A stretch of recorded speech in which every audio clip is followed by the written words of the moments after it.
La-di-da, la-di-da-di-da. All good pals and jolly good company. They know that the Arsenal Football Club's a great club. People know that, all over the country, incidentally, all over the world, incidentally.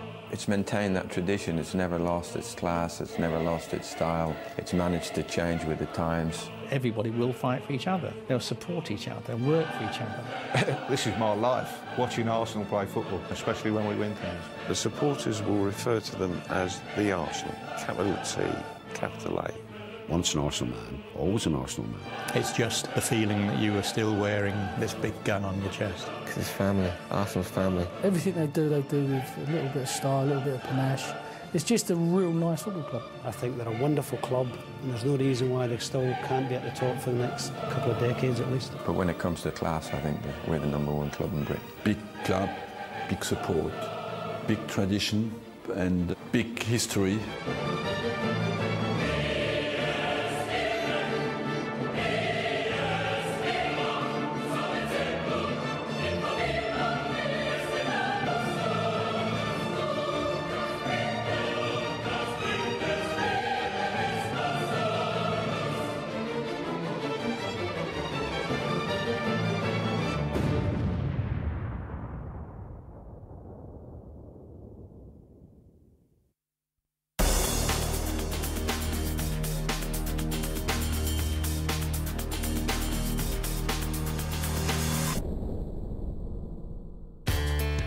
This is the story of a football club. Not just any football club, Arsenal Football Club, whose proud history is garnished with 25 major trophies. Today, their highly talented stars excite and enthrall more than any other side in the country. It's all a far cry from their formation back in the 19th century. In October 1886, 15 workers from the Royal Armaments factory in Woolwich formed a football team. They called themselves Dial Square after their place of work, and 2 months later played their first ever match against Eastern Wanderers at Millwall, winning 6-0. Shortly afterwards, they became Royal Arsenal, and on January the 8th, 1887, played their first game on Plumstead Common against Erith. This was the side. The key figures were founding father David Danskin and keeper Fred Beardsley, who provided the first kits, courtesy of his former club Nottingham Forest. From then on, Arsenal played in red. In 1890, the club won its inaugural honours, doing the treble of the Kent Senior Cup, the Junior Cup and the London Charity Cup. And a year later, the first moves were made to go professional. Jack Humble was the driving force behind this bold step. The decisive breakthrough into the league came in 1893, and the football map of England changed forever. Prior to Arsenal, the most southerly clubs had been Birmingham and Burton. By now, they were known as Woolwich Arsenal, but life in the league was a struggle. With no local rivals, travel costs drained the club of its resources. The distance from opposition clubs also affected gates at their manor ground home in Plumstead, where these season tickets would have gained you admission. In their early years, the team laboured in the second division under the guidance of T.B. Mitchell and then George Elcote. The next man in charge, Harry Bradshaw, did succeed though, and in 1904 the club moved up to Division 1. Sadly, Bradshaw didn't stay for the promotion part. This action from the opening day of the 1911-12 season features Arsenal in a 2-2 draw with Liverpool at the Manor Ground. Jack Flanagan and Jackie Chalmers were the scorers, but sadly the newsreel cameras only captured the frantic running about and not the actual goals. It's still, though, an accurate depiction of early 20th century football. In 1913 came the most disappointing moment in the club's history, relegation with a miserable 3 wins and 18 points. It was the final straw for chairman Henry Norris, and with the club on the brink of extinction, he took the decision to leave Woolwich for good. The club's new home was in North London, at Highbury. League football was suspended after 1914 because of the First World War, and when play resumed in 1919, most would have expected Arsenal to still be in Division 2. But negotiations led by Chairman Norris resulted in the Gunners taking their place in the newly extended Division 1. Leslie Knighton was the man in charge for the new era, although he had to work to the specific instructions of Norris, who allegedly forbade him from signing anyone shorter than 5'8". The first game of the 1919-20 season saw Arsenal take on Newcastle at Highbury. 40,000 packed into the ground on the day, but most went home disappointed, with the visitors winning 1-0. It set the tone for the following 6 seasons, as Arsenal failed to match ambition with achievement. For the upwardly mobile Sir Henry Norris, it was hugely frustrating. The 1924-25 season was the nadir for manager Knighton. Arsenal needed a change. They decided to go for the best man around, and surprisingly, they got him.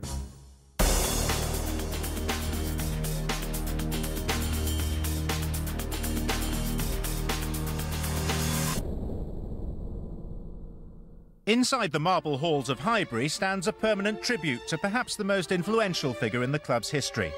Herbert Chapman joined Arsenal in 1925 from champions Huddersfield and transformed his new team into the major force in the English game. I think he was tremendously important. We were unknown when he came here, really, and he somehow set the thing in motion that people who followed him managed to continue. And I would think he's really the most important person that Arsenal Football Club have really ever had. Chapman's first signing was the legendary Charlie Buchan, an inspirational captain. Then there was Joe Hume from Blackburn and future skipper Tom Parker from Southampton. This team took Arsenal to their first cup final in 1927 against Cardiff at Wembley. King George V was introduced to the Arsenal team by Charlie Buchan, their captains. Cardiff's captain Fred Keynor tossed up and Buchan won his call. Thus began a match that was to make history. In the Arsenal team were names that will stand forever in the Golden Book of Soccer. Men like Joe Hume, Jimmy Brain, Tom Parker, Billy Brythe and Bob John. In the second half, Ferguson shot at Arsenal's goal, and he'd scored. Goalie Dan Lewis had let it slip through his fingers. Lloyd George and his daughter Megan acclaimed Cardiff. The slow-motion camera records those fateful seconds. Watch how Lewis gets a firm hold of the ball and then by a touch of the elbow puts it into his own net. Did it slip on his jersey? Was he too eager to collect? It's a goal that's been argued about ever since. Anyway, one thing's certain. It won Cardiff the cup. As the 20s drew to a close, Chapman continued to build his team. Players such as Eddie Hapgood, David Jack, Alex James and the prolific Cliff Bastin were signed and became Highbury legends. Arsenal were now ready to take on the football world with their revolutionary WM formation. The game would never be the same again.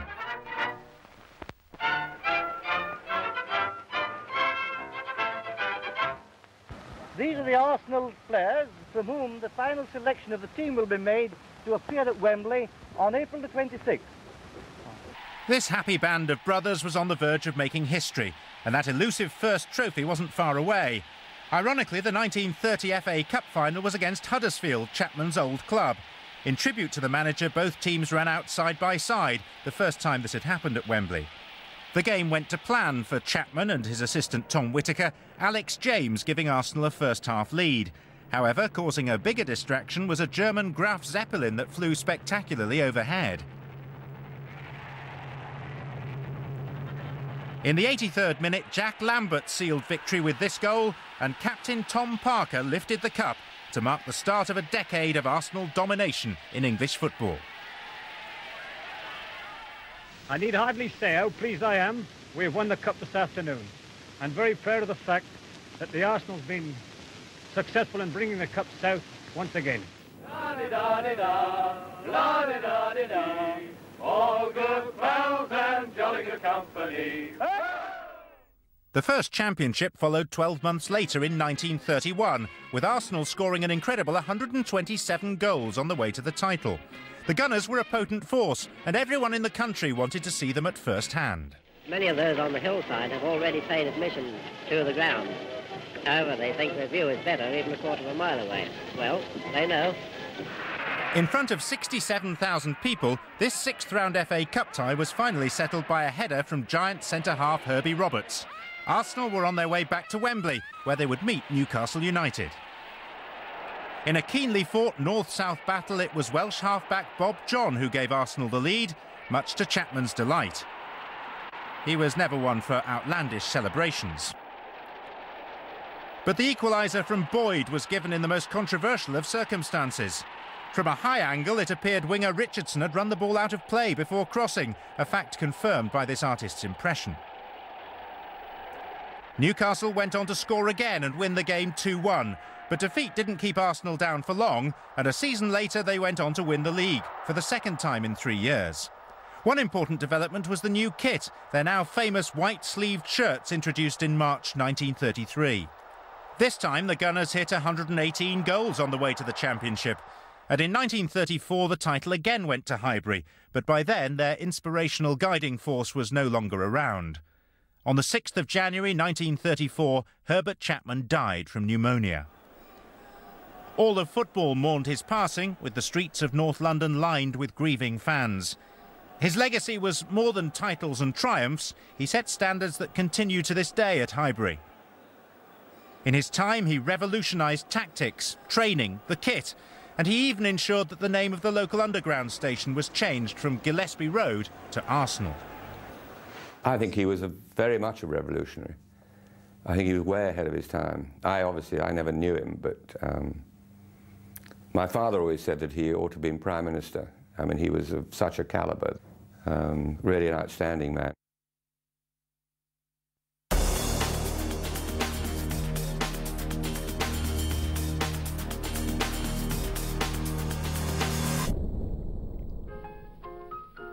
Loyal servant George Allison stepped into the breach and the club continued to go from strength to strength. Chapman may have died, but his football philosophy lived on at Highbury. I'm here today with the Arsenal football team, and in a moment you'll see just what a fine lot of fellows they are. We're all looking forward most eagerly and in the keenest anticipation to the forthcoming season as league champions.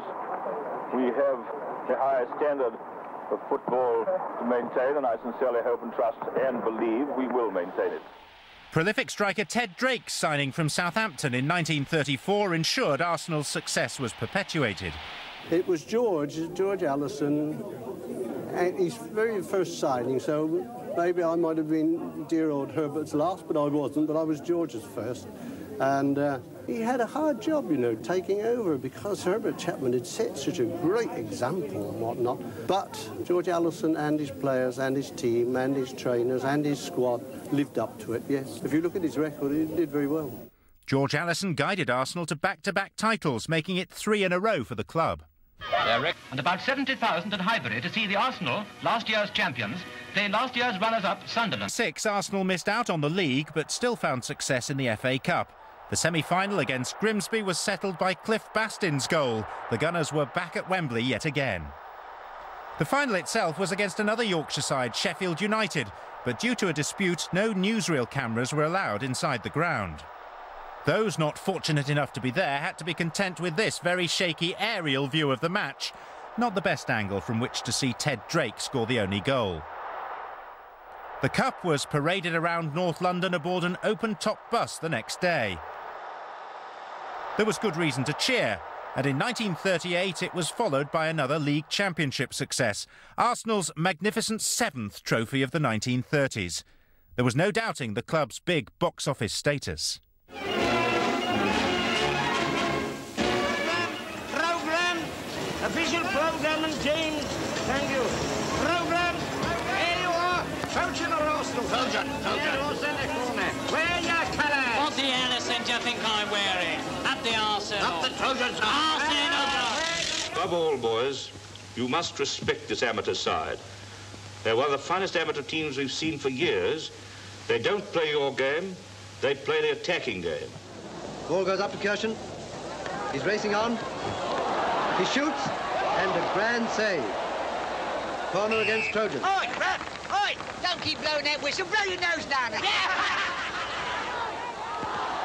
Nearing the end of the first half now, and there's no score yet. Drake's onto it, over to Kirschen. This time it's a goal. First blood to the Arsenal, 1-0. And about 30 seconds to go for half-time. Even in the movies, it finished 1-0 to the Arsenal. Sadly, though, the team's success was curtailed by the outbreak of the Second World War. Normal football was suspended as the country's young men were called up for military service. Arsenal's star players were no exception. However, there were still occasional matches, and in 1943, Arsenal reached the wartime cup final against Charlton Athletic. When the team...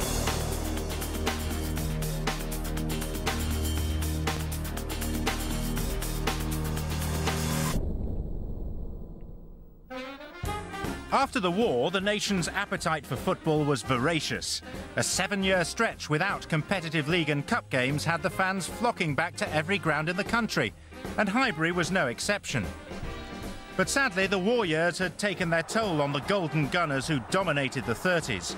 Only a handful of the greats remained, and their talents had been diminished by the passage of time. George Allison remained in charge for the 1946-47 season, but the reins were then passed to another great servant of the club, Tom Whittaker, who'd been so instrumental in the triumphs of the 30s with both Allison and Chapman.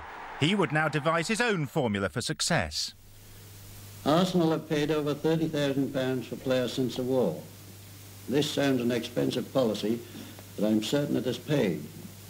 We haven't lost a match in our first 10 matches this season, and as long as we can keep on doing that, our turnstiles are going to click very... Right. Leading the line was striker Ronnie Rook, scorer of 69 goals in 93 games. It was special at the time because it had an enormous unity. They played as a team and they played for each other. There were a lot of characters then. Joe Mercer was certainly a great player. Leslie Compton and Dennis Compton knew them very well.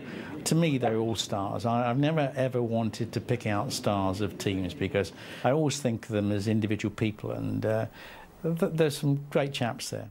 In Whittaker's first season in charge, Arsenal took the First Division Championship in some style, winning by a margin of 7 points. Not so much a race as a procession.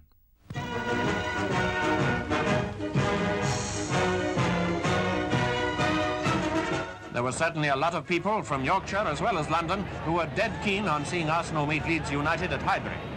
When only 8 clubs are left in the Cup, Wembley is really on the horizon. As you see, Arsenal and Leeds supporters had their own ways of lending support. But there was still no score when Leeds kicked off in the second half, and the battle was still being fought out with determination by both teams. Then within 10 minutes of resuming play, the ball came in from the left, and Lewis scored for Arsenal. As Arsenal helped themselves to another Wembley appearance, captain Joe Mercer returned to his grocery store on Merseyside.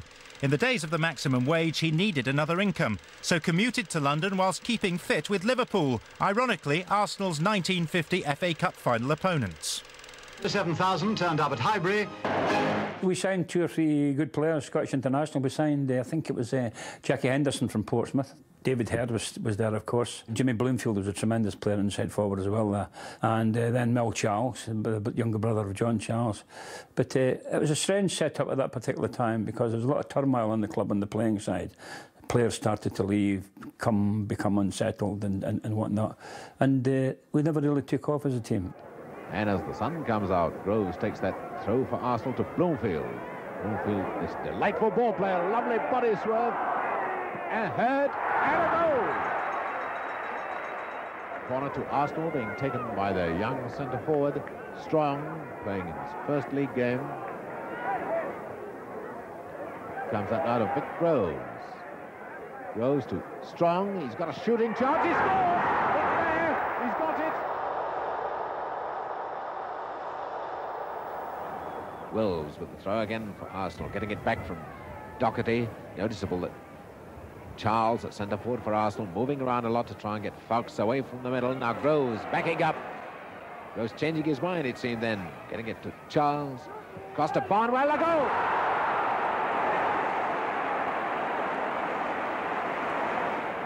It's Violet. Violet to young Giles, beaten brilliantly by Doherty, up to Barnwell. And Arsenal certainly playing some lovely football. Now it's up to Herd. And Herd tries one. It's a goal! Manchester's throw into Charlton. Momentarily unmarked. Can he hit it fast enough? A great save by Kelsey. One of Swindon's major signings was George Eastham from Newcastle. He had every faith that Arsenal could turn the corner. You could never say Arsenal's in decline. While there's still an Arsenal, there'll always be a chance of winning something. They're a top-class club and always will be. The Eastham transfer became a test case for players' rights. At issue, freedom of contract and the chance to negotiate their own salaries. As a result, the maximum wage was abolished and the face of the game changed forever. It happened for everybody's benefit at the time. Players were allowed to earn a little more money than they had been doing or subjected to. Are you now proud of what you achieved for footballers? I think at the time I was then. I don't know what's happened now. It just seems to have gone beyond comprehension. It's all too much to take in now. £100,000 a week. It's a lot of money. We used to get that in a career. Arsenal's importation from Italy, centre-forward Joe Baker, is one reason why the Gunners may resume their former greatness. Another is manager Billy Wright, winner of 105 England caps and one of the best football brains of the time. Here he's watching Baker and his teammates preparing to put Arsenal on top of the soccer world. It's early days yet. Whether they'll succeed remains to be seen. Billy Wright was a lovely guy. I used to come with friends or family and he would be 30, 40 yards away in Highbury, and he would go out of his way to come and say, hello everybody, my name's Billy Wright. Everybody knew it was Billy Wright, but it was a lovely way he did it. He never assumed that. He was never cut out to be a football manager. I really don't think he was cut out to be a manager. I think some players you've got to get stuck into and be strong with them. I don't think he was. I think there would have been better players if he had been tough with them. He was a super player, absolutely first-class person, lovely man, but he just really wasn't cut out for being a manager of a football club. England international Joe Baker's arrival from Torino embellished Billy Wright's already attack-minded side. The likes of Jeff Strong, George Eastham and George Armstrong conceded plenty and relied on scoring more. They may not have been successful, but there was hardly ever a dull moment. That's a beautiful ball to Armstrong. Is Baker? And it's a goal! Baker has equalised! Oh, what a beautiful goal! Glorious goal by Baker. In those days, clubs scored a lot of goals. There was no shortage of goals, let's put it that way. We maybe scored 70, 80, 100. You beat a man, you had a chance to score a goal. This is Baker for Arsenal. Armstrong, outside left. Up comes Eastham and he scores! Baker. Big ball to Strong. On to Anderson. Strong again. Eastham, it's good return, a fine move and a lovely goal by Strong. A lovely goal. Armstrong, Eastham placed to him. Armstrong and the goal, an equaliser by Baker. Up comes Story, the left back. Scratton moving in, and he scored.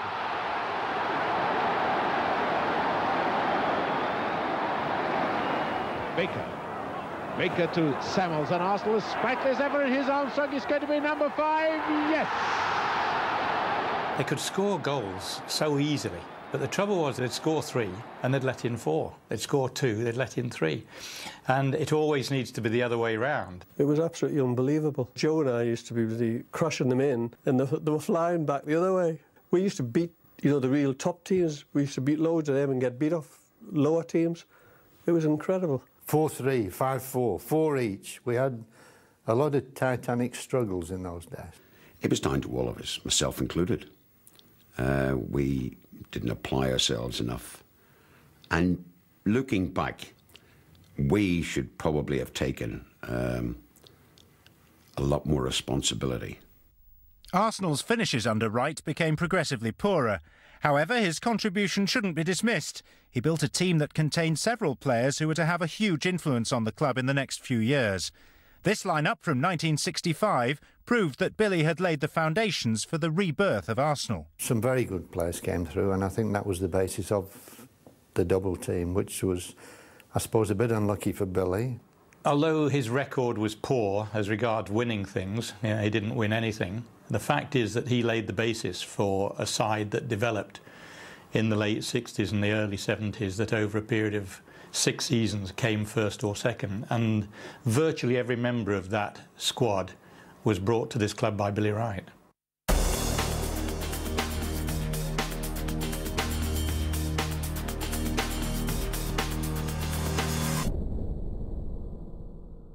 Well, we all received letters in the closed season saying that Billy Wright and Les Shannon, their appointments had been relinquished. We weren't surprised that Billy had gone, and we were surprised that they made an initial appointment of Bertie Mee. Typical of the Arsenal, there was names from all over the world who were going to come and take that job, and all of a sudden Bertie got the job, and of course we all went, oh, whoa, this is unusual. Oh, we couldn't believe it. I mean, Bertie was a little, what's the word for it, sort of a pompous little man, you know, and called you, OK McClintock and that sort of stuff. It was a bit like that, like Dad's Army type of thing. Even as a physio, he ruled that dressing room and that treatment room like a staff sergeant in the army. You know, I mean, he would bring you in at 9 o'clock in the morning for treatment. If you had a sore foot, you would exercise every single muscle in your body about 500 times before lunchtime.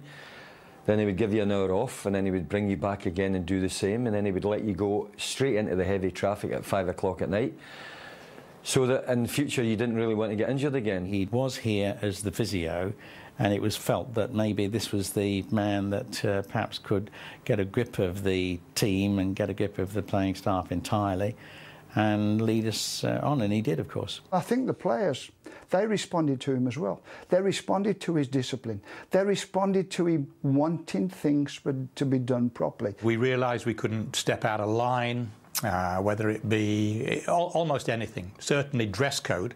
You know, he would have us in our ties and our jackets, and the gold gun was on there, and my goodness, you felt everywhere you went, you felt proud to be wearing this, and we blossomed.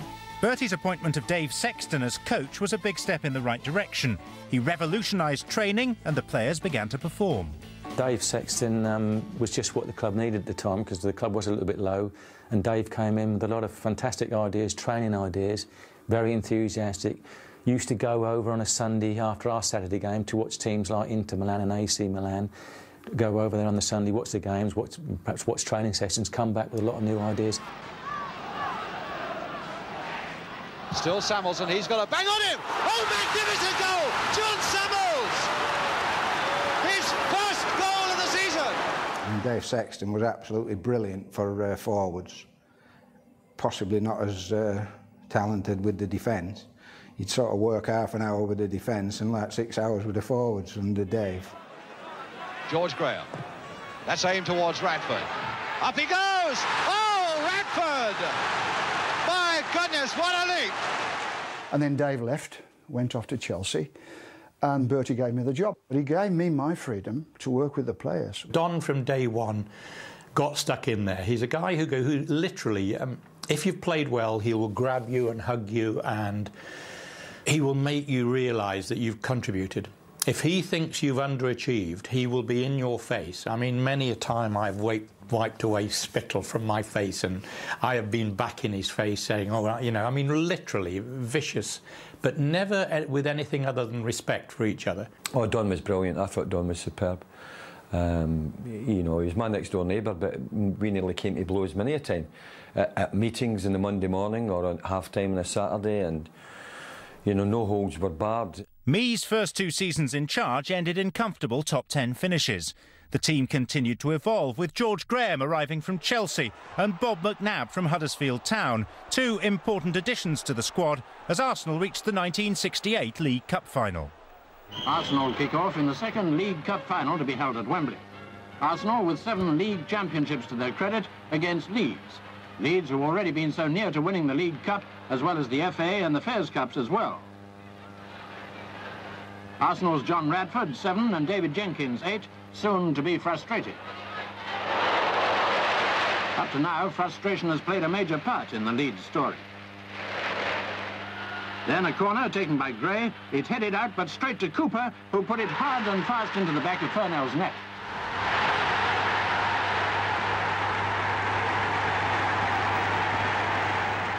The chance for redemption came swiftly, as 12 months later they were red-hot favourites to beat 3rd Division Swindon Town in the 1969 final. I remember the week prior to that, I think 3/4 of the lads went down with this virus. We had a flu bug or something at the team. I, amongst others, got out of bed on Thursday to play the game on the Saturday. We went to the Wembley to look at the pitch on the Friday, and we thought, oh, this is never going to be played, because it was torrential rain, and there was all planks all over the Wembley pitch. and we thought, oh, it's never going to be played. It was a bog. We were just dead that day. Didn't really play. Pitch was terrible. It was heavy. Worst thing that could have happened, like, you know, when you've all been struggling for a week or so. What a terrible mistake by Arsenal! Graham now cooled off in support. Can Gould get to it now? It's a goal by Gould! And my goodness, is he not pleased with life? Bobby Gould! And they are really happy. He's crying. Bobby Gould is crying. Then we went into extra time, which was the last thing we really wanted. And to be fair to Swindon, yeah, they outplayed us in extra time. And you have to say, deservedly went on to win the game 3-1. It was a nightmare. And all the headlines now, I remember the shame of London. That's when we really showed the backbone. Out of that came the side that the following year won the Fairs Cup. The worst thing of all was that the last triumph at this club prior to our era was 1953. We were always being reminded of the great teams of the 30s and the 50s, and quite rightly. I mean, they were very successful. There was these photographs on the wall of people like Joe Mercer and the Comptons, and when the club were winning things in those days. And people said, oh, you want to get rid of all those old photographs, you know, it's putting people off, it's putting the players off. And I went, no, hang on. I said, we have to replace these photographs, and we have to replace it with these players here with a cup in their hands so they can go there, and that'll be a pain in the backside for the next group. So that's what we did. So 1969-70 was to be the season to end the long wait for a trophy. And new to the team that year was a local lad who'd been just 2 years old when Arsenal had last enjoyed success. People used to say I was a rebel without a cause. I don't know, I might have been, I honestly don't know. I started off with a short haircut, with a skinhead. People never used to say, oh, look, he's a skinhead. And I think when you're young, you're a bit rebellious. If someone told me to do something, I would go the opposite way. And I just let my hair grow and grow and grow. And, you know, everyone was more worried about my hair than me playing ability. Now Robertson to George. And it's high. He's got quite a shot on him. 18 years old. As Charlie's hair grew and colour television spread, so did Arsenal's reputation, especially after impressive performances like this in the European Fairs Cup. McNabb. Radford.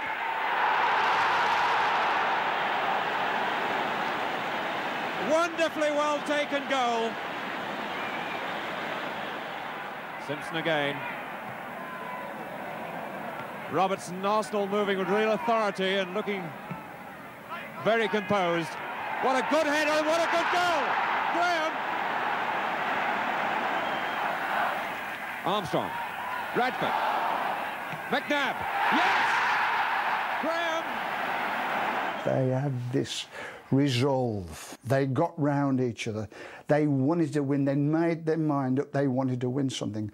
All they needed was guidance. So that's what we did. And we broke through because we won the Fairs Cup, as it was called then. It's the UEFA Cup now. And we beat Anderlecht in the final, which was difficult. We were 3-0 down over in Anderlecht. There was a lad called Muller up front. He was absolutely brilliant. He tore us to pieces. And it could have been maybe 4 or 5 out there. I think Ray came on late as a substitute and grabbed a goal. I mean, that was our lifeline, really. I mean, we all came in, to be honest, heads down and this and the other. They give us the right pasting, to be fair. And really, the only one who picked us up, really, was Frank. Now, and at the end of the game, I said, get your heads up. We'll win this game. Just keep it tight at the back, get the ball out wide, get the crosses in, and we'll do them. And that's exactly what happened. And Armstrong with the kick. McClintock to Kelly. Made a little space for himself there, Kelly, and a bit more there as well. And a goal by Kelly! Look at that Trafford here standing. George Graham to Bob McNabb right up. Can he turn it back? A good cross there from McNabb.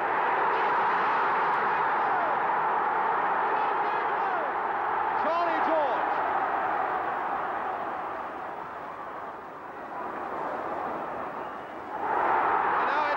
Going in hard. And a great goal by Samuels! 3-0! Oh, that was a tremendous goal by Samuels! probably the greatest night ever at Highbury. 55, 56,000 in the ground. It was an extraordinary night. It was the first time we'd won for 17 years, and it was so important to us as a team. At last we had won something. We felt as though that gave us the confidence. And that's what happens with a lot of teams. They need a win behind them, a cup or something, and then they can go on from there. The confidence then for the following season, we just believed in each other so much. There was a tremendous camaraderie, and we just thought that we could beat anybody and everybody. Story. Kennedy going in. Redford!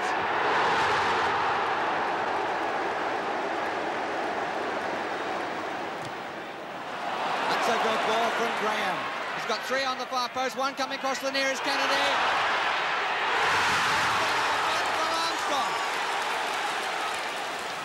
Rice. Kennedy! Perfectly placed by Rice, perfectly taken by Kennedy. We had a good squad, you know. We never had great individuals, but collectively of a team, whatever we did together, and that was the strongest point of the team. The camaraderie among the players was first class, and I think the outstanding coaching and the man management of both Don and Bertie Lee, that really added to the total picture.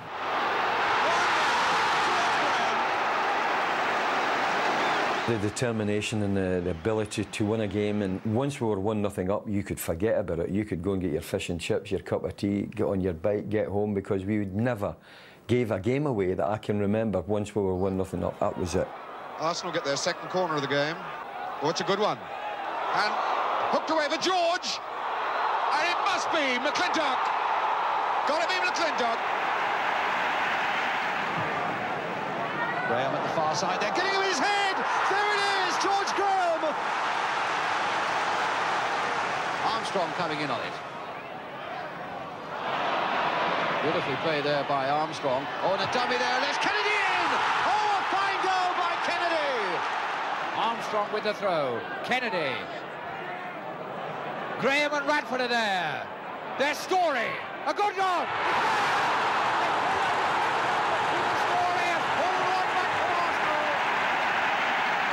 To take the corner. It's a good header, it's there, Graham! Radford.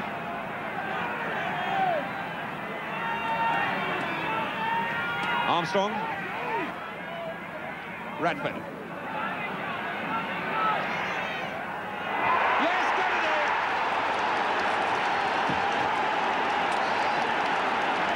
Now for Armstrong. That penalty area is so crowded. And Radford going in. And Kelly! Kelly has done it!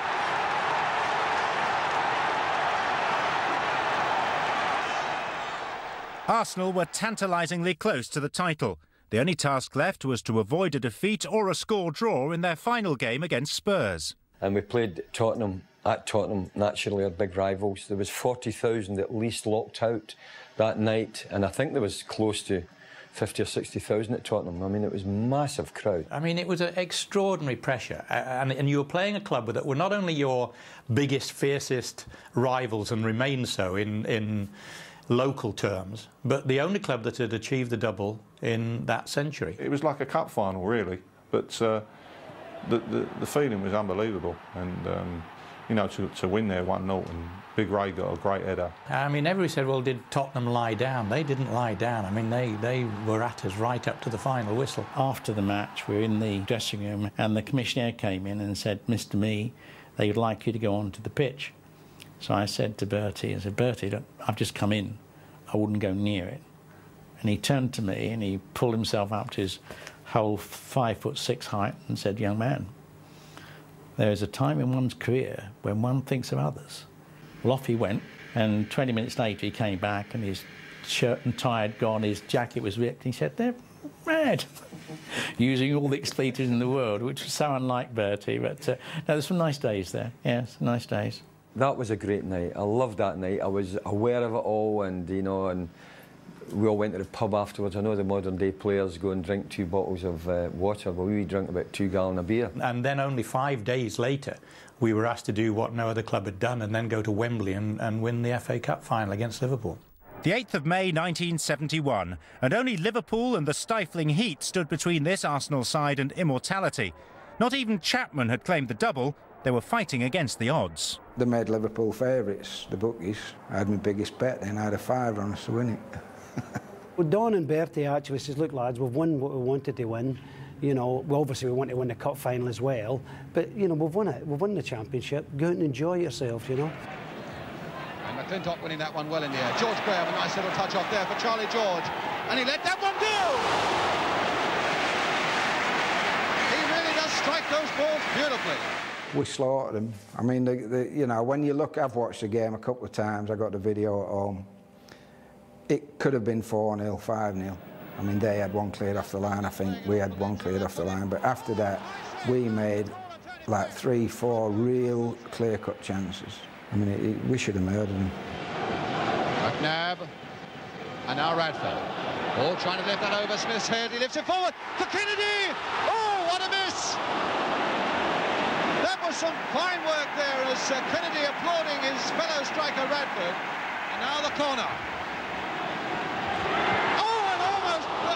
There again by Graham, and Liverpool in terrible trouble until Larry Lloyd finally gets it away from Graham's header.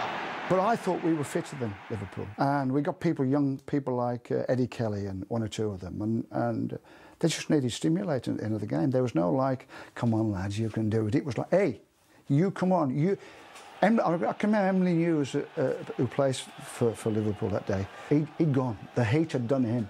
And of course we're saying to Eddie, go on, get on your bike, get in the box, go on, go on, go on. Still Highway, dangerous indeed! Oh, goal! Oh, that's the goal! Steve Highway for Liverpool! Wilson came away from that near post, and Highway found the gap. We went a goal down when Bob Wilson anticipated a cross. I thought I'd get that in. I contrived to get my angles wrong and give Liverpool the lead, courtesy of Steve Highway's goal. But it was meant to be. We again showed just what an extraordinary team we were. Frank McClintock, best captain I ever played with, an impulsive guy, and it was his impulsive nature that hauled us up off the ground, as it were. Oh, I just gave him a dirty look. I think he keeps on saying that I slagged him off or something, but we had great respect for Bob. He was as brave as a lion, he really was. George and Kennedy again. Radford, back over his head. Kelly is right in there, playing much more as a striker in this extra time. And it's there! George Graham! It's George Graham who got the touch and makes it 1-1. Well, George Graham claimed it, but the more I keep looking at the video, he's got a guilty look on his face. He knew. Now, I thought that the first Arsenal goal was scored by George Graham, and so did practically every journalist in the press box. We can show you now that, in fact, it was scored by Eddie Kelly. I thought I got a touch at the time. I thought it brushed my leg, but everybody else thought it because the anticipation of the opposition Liverpool players, you could see that everybody thought it was me, you know. But the important thing was we went on to win it and complete the double.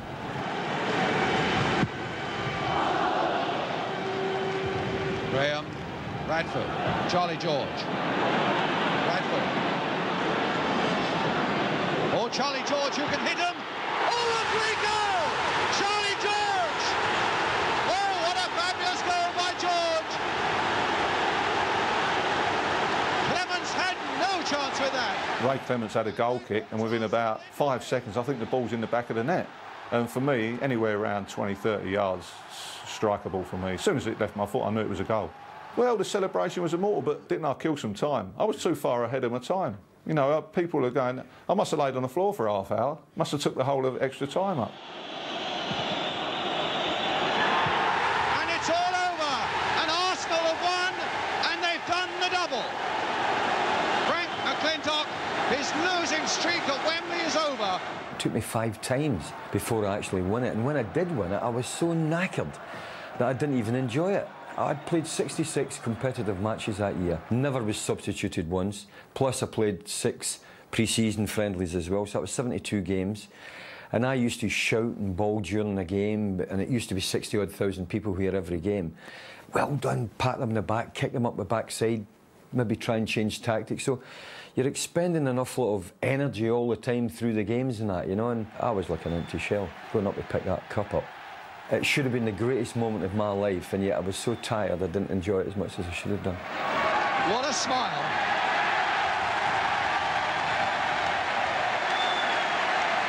From His Royal Highness the Duke of Kent, the cup goes to Frank McClintock and the Arsenal. Dr. Stephen, the chairman of the FA. Her Royal Highness the Duchess of Kent. And there it is for that wonderful crowd of Arsenal. People have never said we were a great footballing side. They've never accepted our 70-71 side. And even I have had to say, even though we scored great goals, we weren't loved like, say, or looked upon with the beauty, say, of the Tottenham side or the Arsene Wenger side of 2002, the double-winning side there. But if you're talking about great teams, the perfect jigsaw of rough edges and smooth edges, we fitted like that. We were absolutely the perfect jigsaw.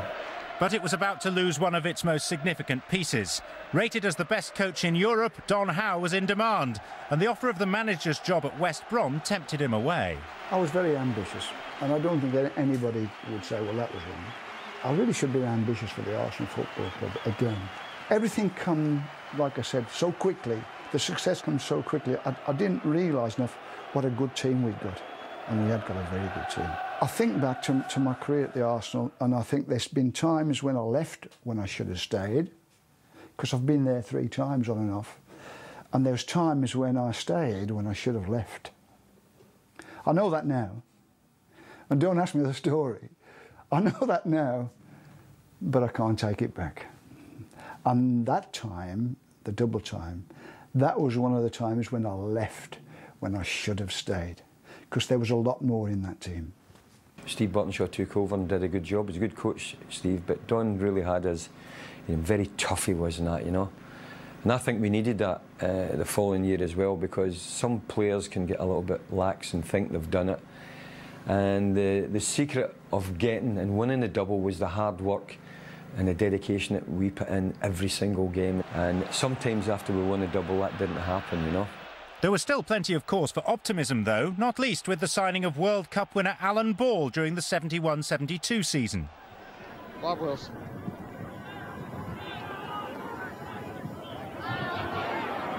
Kennedy. Story. Bradford. Kennedy moving to his left. Fine goal!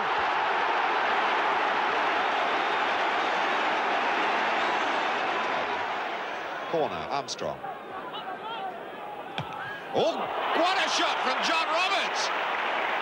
John Roberts! That's 1-0 Arsenal. John Roberts, the scorer.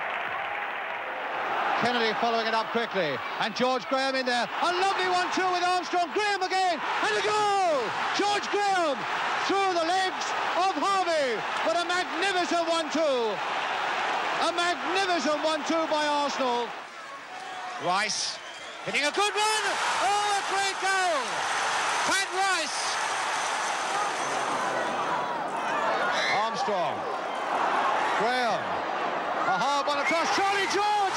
Oh, and he's done it on the stroke of half-time. Charlie George. I personally believe that we could have possibly done the double the following year, but for, as I say, one reason or another, it didn't work out. You know, but the quality was actually there. That side should have won more trophies than they actually did. Jones now for Leeds. And McNabb only half stopping him. Jones getting it across. And Clark going in. And Alan Clark has put Leeds ahead. In 1973, the title provided the main challenge as the Gunners moved into top spot, following this win over closest rivals Liverpool. No doubt. The Cop roared. Ball stayed cool. And it fairly sizzled into the stanchion at the back. Bradford the target. And he's got it. They've got 2 against 1. Kennedy's there. And now he's by himself. Clements right out. And that is 2-0. But Arsenal couldn't sustain the challenge, and a disappointing run-in left them 3 points adrift of champions Liverpool. The collapse was to signal a breakup of the great double-winning side. We nearly did it again, you know, but we didn't do it. And then Bertie Mee thought I was getting too old, and he let me go, which broke my heart at the time. I think the team was broke up too early. The team should have been together for at least another 3 or 4 years because it was capable of winning things, that is for sure. The manager decided to break it up, brought in a couple of players, but that team should, in my opinion, should never have been broken up too soon. Bertie Mee tried to build a new team with a mixture of young, eager players and cut-price signings, but a consistent winning formula proved elusive. Story up there. Now Brady. Chance to cross in towards Kidd. Played back for Armstrong. Off hit now. Ball. Yes, and a goal. 1-0 to Arsenal.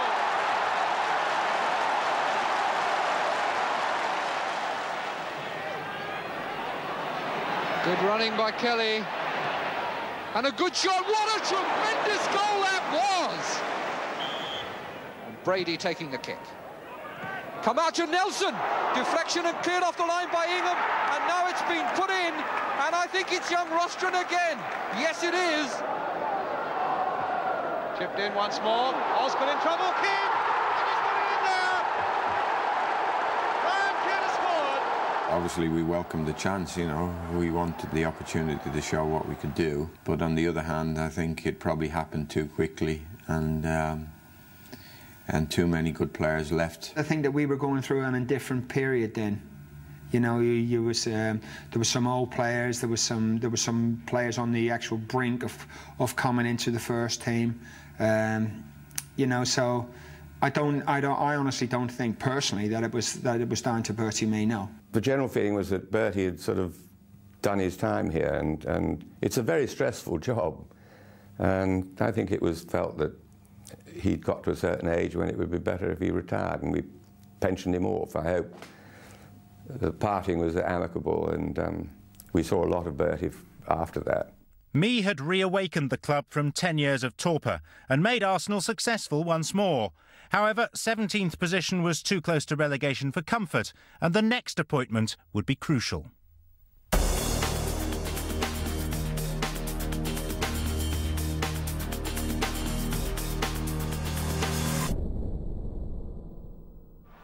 Despite having previously managed Spurs, Terry Neill was Arsenal through and through. He knew the traditions of the club as well as anyone. The phone call came again, which I couldn't resist, obviously, because Dennis Hill-Wood, the old chairman, had been like the second father to me at Highbury. Knew his football, but he used to play the old duffer. He said, "Oh, I'm just the old duffer, doesn't know anything about it. You're the experts, get on with it." In an attempt to recapture the glory days, he pulled off one of the most audacious transfers of the decade.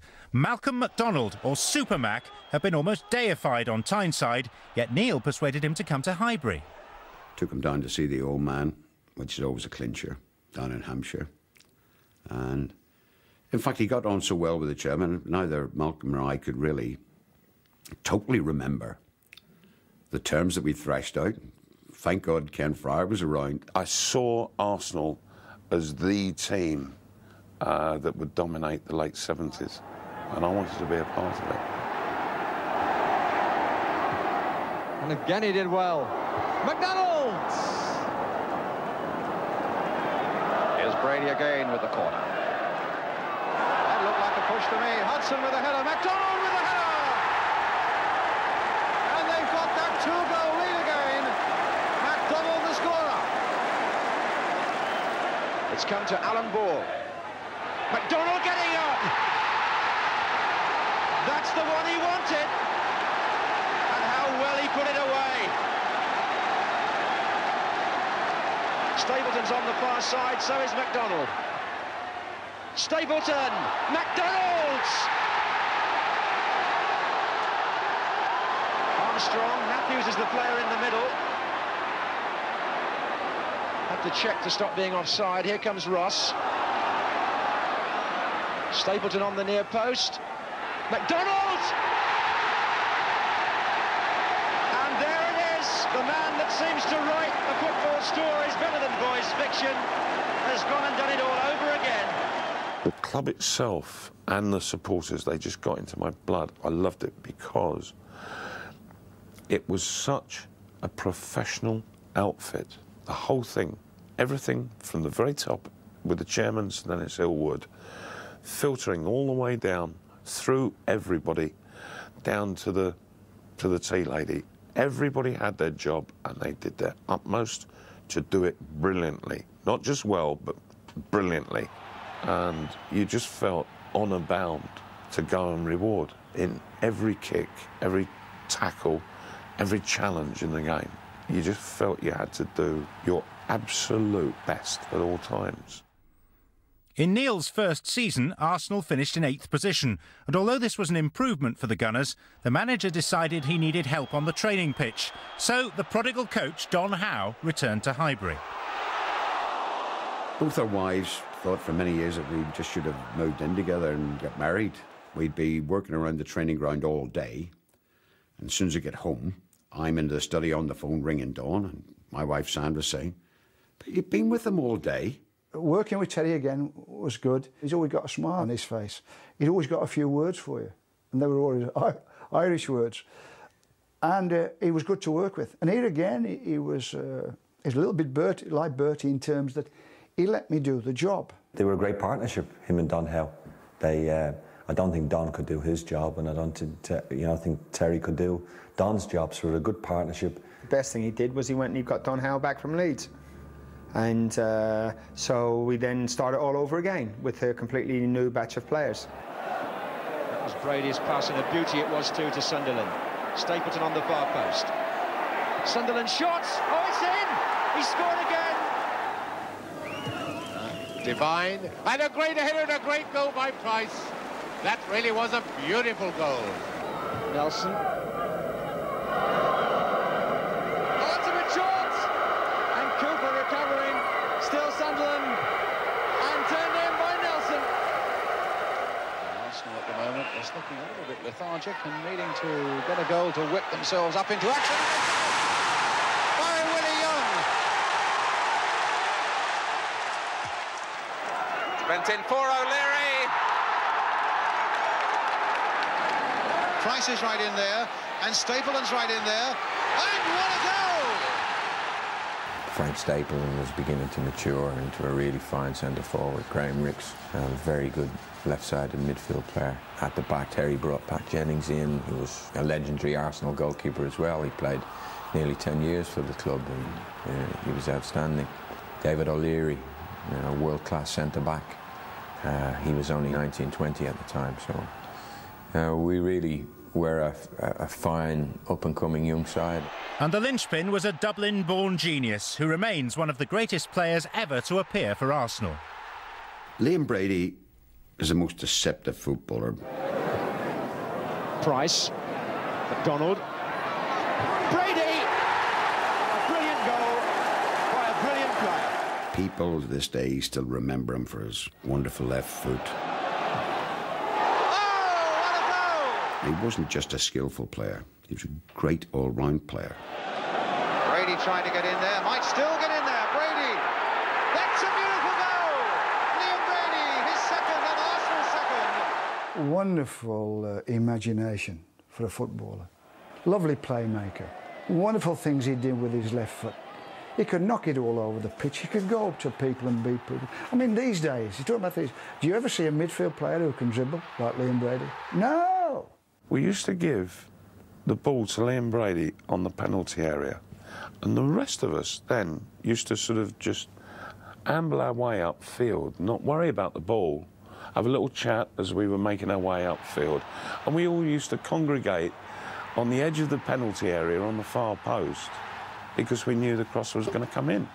He was absolutely phenomenal. Remember that goal at Tottenham, that one goal is good. He picks up the ball and he goes here, there, and he bends it and sticks it right in the top corner. Oh, Brady won it beautifully. Look at that! Oh, look at that! What a goal by Brady!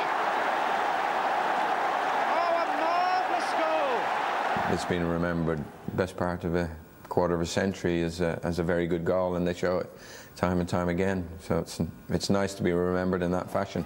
Howe's arrival brought immediate dividends, as in 1978, Arsenal stormed to the FA Cup final, brushing away Orient effortlessly in the semi-final.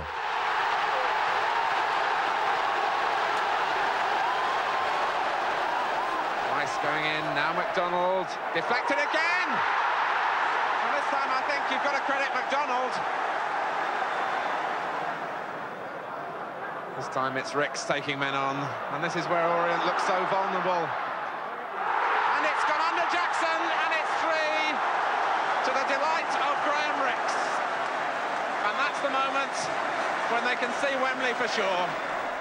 The first trophy for the new regime looked a formality on paper, but an inspired Ipswich Town defied the odds. Does Arsenal get us away? This 1978 FA Cup final. I was still learning. I actually made mistakes. There were 1 or 2 players that weren't fully fit, and maybe I should have been a little more ruthless. I don't want to take anything away from them and Bobby Robson, who was a big mate of mine, and they deserved to win in the game, but we were knackered. We were definitely running on empty, as they said. They only won 1-0, but it could have been 5. They were that good that day. So hats off to them. Well done, Bobby Robson. There were brickbats aplenty for Arsenal after that cup final, but in the following season's third-round tie at Sheffield Wednesday, it was snowballs that Pat Jennings had to avoid.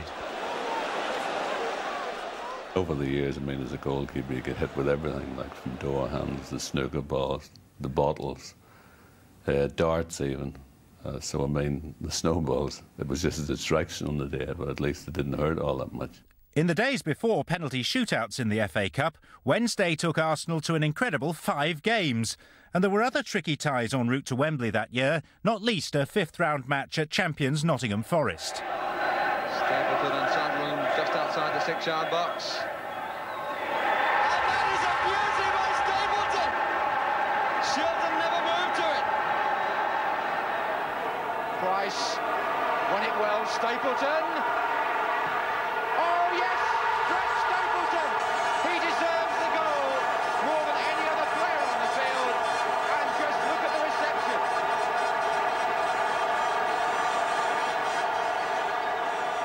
Sunderland is through. Alan Sunderland scores against his old club. The goal that almost certainly means Arsenal are destined for Wembley. So Arsenal were back at Wembley with a chance to redeem themselves. A big day out for a big club.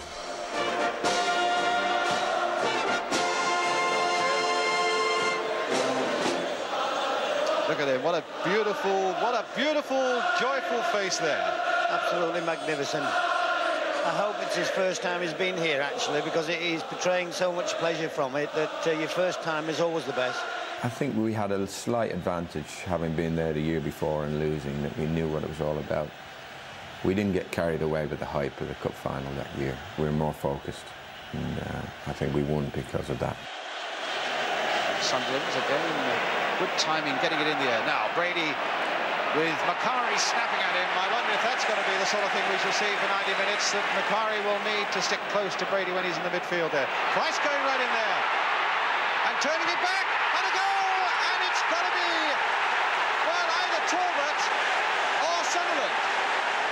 I honestly think that I made the final touch. I came in to the ball, which was cut back, I think, from David Price, and me and Sunday come in with Martin Buchan. But I've obviously got pictures to prove my foot was on the ball. I think Sunday would have been a bit more wanting to claim it if he hadn't got the winner. The winner was much more important. It won the cup, so Sunday was happy to take the win, and I took the first one. Here's Brady. It's going all the way. Can he find the shot or the cross? There's the little cross coming in, and that's number 2 by Stapleton. We were cruising at 2-0. We'd really dominated the game. We were in control, we were playing well, and all of a sudden, Man United got a lifeline. Koppel lifts that free kick in there again. It'll come all the way through to Jordan, turning it back in there again, and a goal! And it's given. And McQueen is the man who claims it. And suddenly, United are back in the game with 4 minutes left, and who knows what might be produced in those 4 minutes. They got a goal back and we're still all right, and then, I mean, Sammy McIlroy came through, and to this day, I thought I was getting there. And he just got a total win underneath me, and that was 2 each. I mean, you can imagine the headlines. You could see the headlines the next day. Arsenal blowing it like. I often get asked, even these days, how did you feel? Oh, what a stupid question to ask anyone. I'm still waiting for Manchester United to beat us. What I truthfully thought, if this goes into extra time, they will beat us. Friends of mine were saying to me they never seen our third goal because they had their head buried in their hands. They thought, we've blown it. But wait a moment, it's there by Sunderland, and they're back in the lead again, and they're off the bench once more. What an amazing cup final. Well, that's when you're at your most vulnerable, when suddenly you've got it all back. They relax for a moment, and Arsenal have punished them for it. From having the cup with both hands on it, really nearly, we had a hand taken off it, and then all of a sudden we had both hands back on it. So it changed within 5 minutes, the game. Jennings gets it away, it's all over. Arsenal have won it. When it seemed a moment ago they threw it away, the two managers greet each other. Jane Sexton, sportsman to the end, saying well done to Arsenal. But my word, 5 minutes, I think that anybody here who saw it, and those of you at home, surely will never forget. I think was the relief. We just sagged at the end of it all. It was so emotional and so near to getting it, and yet it was slipping away from us. So it was another day to remember. 3 seasons now as the captain, and the proudest moment in his career because Arsenal make up for last year's defeat and take the cup to Highbury.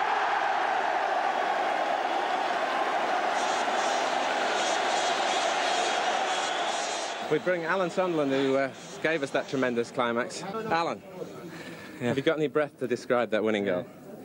Well, I can't remember much about it. I think Rixie beat somebody on the left, didn't you? Rixie? Rixie? Hello. You beat somebody on the left, didn't you? Talk us through the winning goal. I can't remember. I know, I just hit it over. I'm a bit tired and I just come round the back. I just stuck it in. And I thought Arthur Albertson were going to get a touch to it, like, but he just come beyond him, and I just got my foot. I can't remember how it happened. Knocked it in. I've got to say this, sometimes fate comes into it, and sometimes luck does come into football. For all the skills and all the great players, we all need a little bit of luck at the right time. Arsenal were rapidly gaining a reputation for being particularly adept in the cup competitions. This win over Gothenburg in the 1980 Cup Winners' Cup set up a semi-final tie against Juventus. Their only problem now was fitting all the games into the schedule. Now, Juventus had 10 days off. Our Easter programme was Southampton at home on the Saturday, Spurs away in the Monday afternoon, Juventus in the first leg, the Cup Winners' Cup on the Wednesday, and Liverpool at Hillsborough, FA Cup semi-final on the Saturday. I mean, they talk these days about pressure of games and everything like that. We just seem to be on a plane or a coach all season.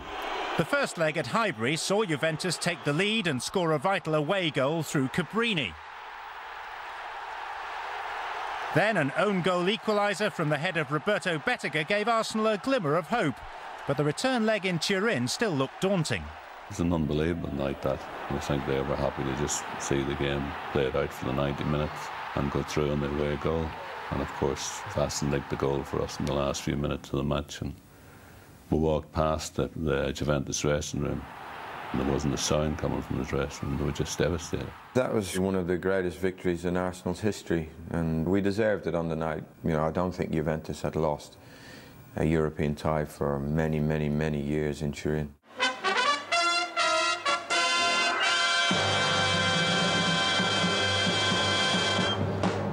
There was no basking in the glory of Turin, though, as Arsenal faced up to an FA Cup semi-final with all-conquering Liverpool.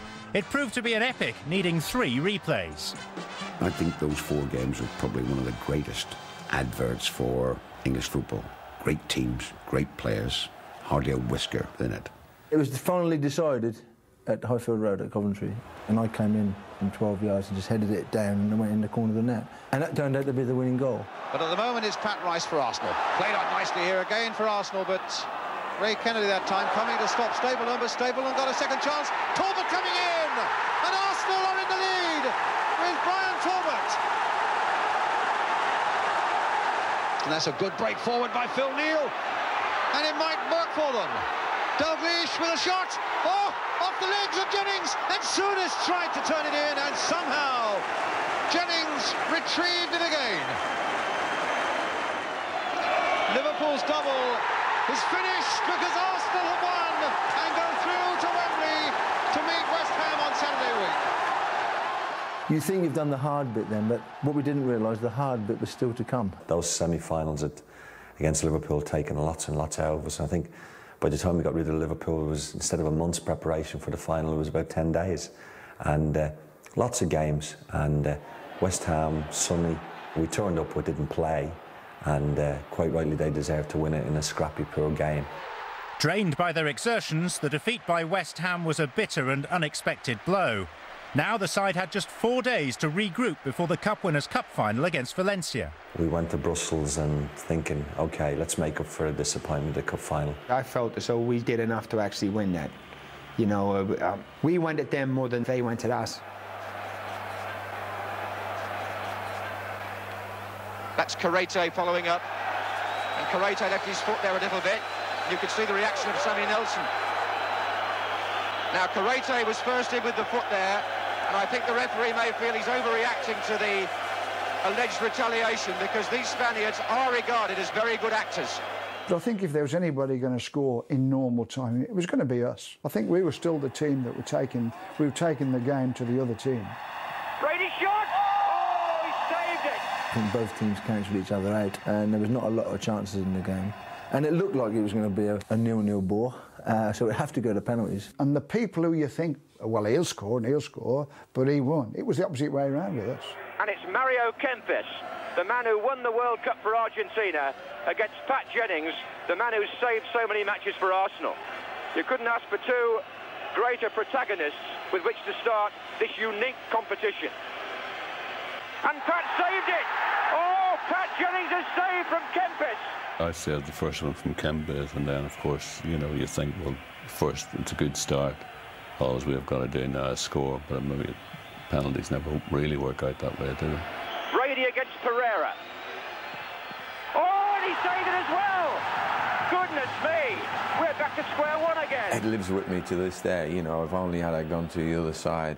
I think what the keeper did that evening was decide to go to his left every time. And the law of averages was that he was going to guess that one of them went there. This is sudden death now. It's a question of each side taking one until somebody misses with an even number of kicks taken. Arias. Oh, it just went in underneath Pat Jennings, I think. There are one or two of them, actually, who don't really want to watch this. But now Ricks. Oh, he saved it!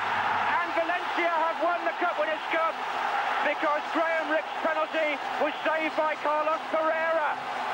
And the Valencia players go wild with delight.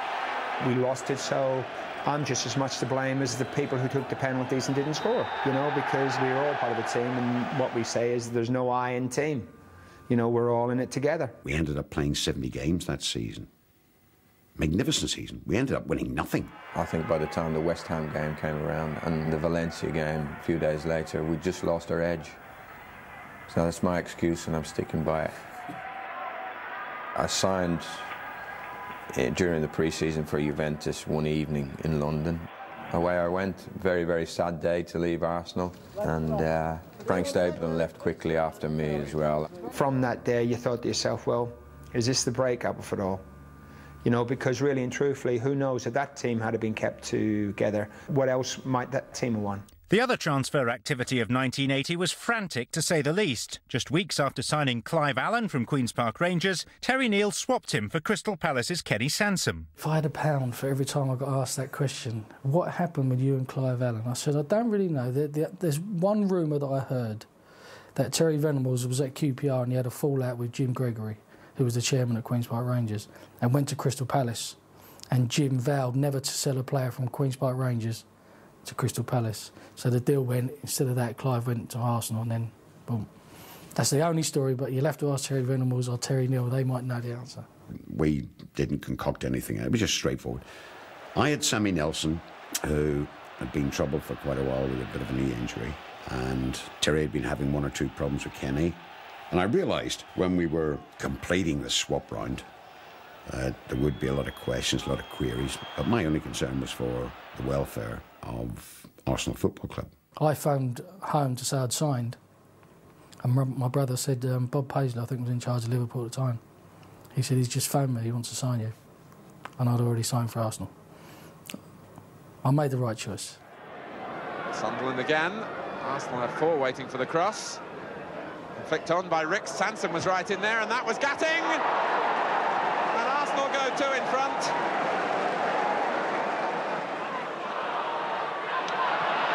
Referee Midgley allowing for the conditions and also playing advantage. Intelligent bit of refereeing. Sunderland, and that's a beautiful goal for Talbot. 1-1. Davis played for Ricks. Ah, good chance for Ricks. Talbot's gone right in the middle there. McDermott coming up fast. Woodcock. Sunderland outside him. Woodcock and Robson advancing into that area. And Woodcock! What a brilliant goal! Woodcock versus Sims. And Woodcock getting it through there. Oh! A fabulous goal there! Ricks laying it wide. Good period this for Arsenal. Sunderland. The ball broke for him nicely. Talbot trying to turn it in! 2-0. Brian Talbot the second. 2 goals in a little over a couple of minutes have suddenly put Arsenal right in the clear. Flicked header there from Woodcock to Ricks. What a fine goal from Graham Ricks. That left foot so accurate.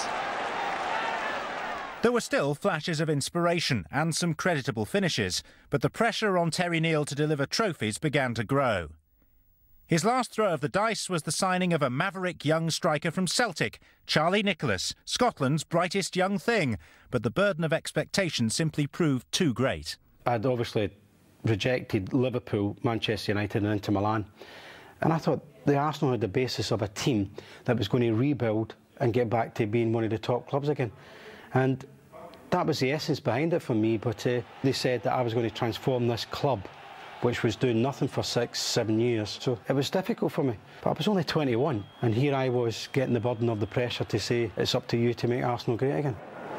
And a really big crowd here at Highbury today. I'm just wondering how many of them are drawn by the man wearing the number 10 shirt for Arsenal. Charlie Nicholas on the ball at the moment. With a nice back heel finding Kenny Sanson. Well, you knew Charlie's reputation in Scotland was, he scored from fantastic goals, could go past people. I think his nutmegging was second to none at the time. He would nutmeg most probably every player in training. And I think there was a lot of expected of Charlie. Charlie came down with all this hullabaloo and a playboy image, really, and he was a great lad. He added something to the dressing room, definitely. He was lively. He used to like a night out, like a lot of young people do. When I came to Arsenal, I was 21. I was very single. It was also very lonely. Most of the players were married, and it was hard work. There wasn't a particular social side to the club. I mean, I used to dread finishing training some days because I had the whole day to face, and I didn't know what I was going to do with it. And that becomes concerning when you're fairly young and lonely. You know, you're searching for things to do, and it wasn't always easy. Charlie's trouble in settling into new surroundings affected him on the pitch, and a meagre return of 2 goals in his first 17 games did little to lift the weight from Neil's shoulders. Nicholas's talent was undoubted, but demonstrating it was a different matter. And the crowd were out there time after time, chanting for Terry's head, and the players weren't particularly responding to Terry's style. You live or die by results, and for a club like Arsenal, you have to win trophies, you have to challenge for honours. So, all right, you can't always be, because someone has to come first and someone has to come last. But if you're not getting to cup finals, you're not challenging for the title, the board of directors and the fans, to a certain extent, obviously, looked to what is wrong, because we're a big club, we've got to be there. In December 1983, Neil left Arsenal on amicable terms, but he remains passionate about the club he served with such distinction. What makes Arsenal so special to me is not just the length of time that I've been there, but the people. You know, the old expression, once an Arsenal man, always an Arsenal man. But that is true for me. Well, that was the time I stayed when I should have left. And I realised after that when the club decided that Terry should go, I really should have Just said, look, yeah, I'd love to be manager, but no, this is not the time. Whether there'd ever been a time, I don't know. Because I'd been there for 8 years. The players had heard it all before. They'd seen it all before, okay? They'd seen the bald head before, okay? They're not going to be stimulated by that anymore. That was the time I should have said, no, that's not one for me. Off I go somewhere else. Don made an encouraging start, and as the 1984-85 season opened, Arsenal could boast a team full of internationals and household names who on their day were capable of beating anyone. Liverpool have pulled everybody back, and Brian Talbot and Charlie Nicholas, either one of them might fancy their chances from this central position. And Talbot, yes! 2 in a week for Brian Talbot. In the same corner, the same flighted free kick. And Grobbelaar was just as powerless as the Newcastle goalkeeper on Tuesday. And again, Anderson's joined the attack outside of Kennedy. And he got there too, and Davis was in there, and Woodcock was in there. 2-0 to Arsenal. Woodcock the scorer. And Mariner was hoping to get a free kick there, but the advantage really is Anderson's.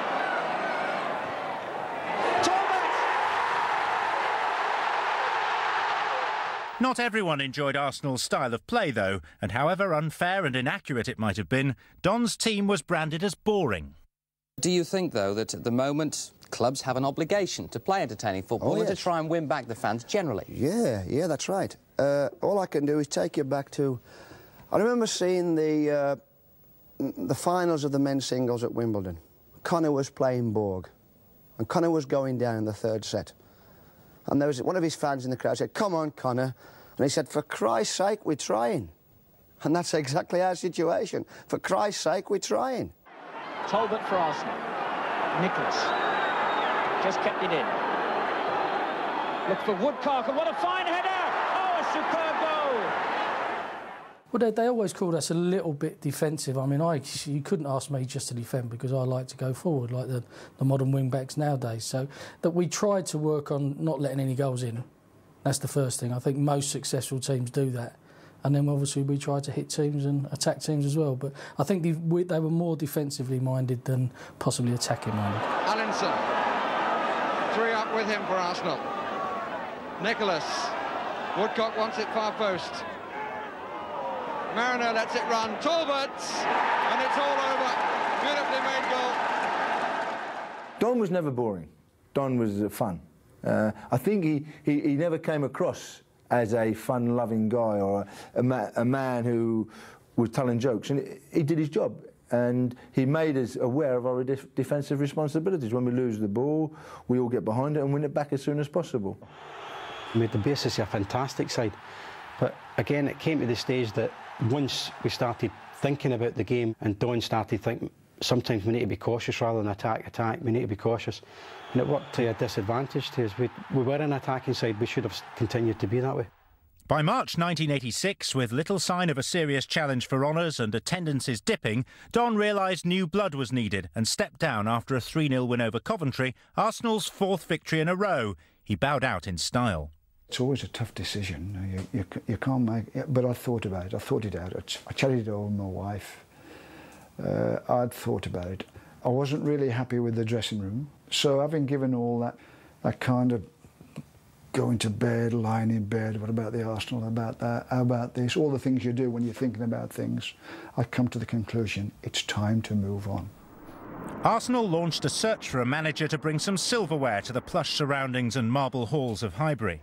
In the end, they turned to a man who'd been instrumental in the 71 double success and who, during his apprenticeship as an up-and-coming coach and manager at Millwall, had dreamed of returning to Arsenal to follow in the footsteps of the greats. Look back and see the past managers, the great managers.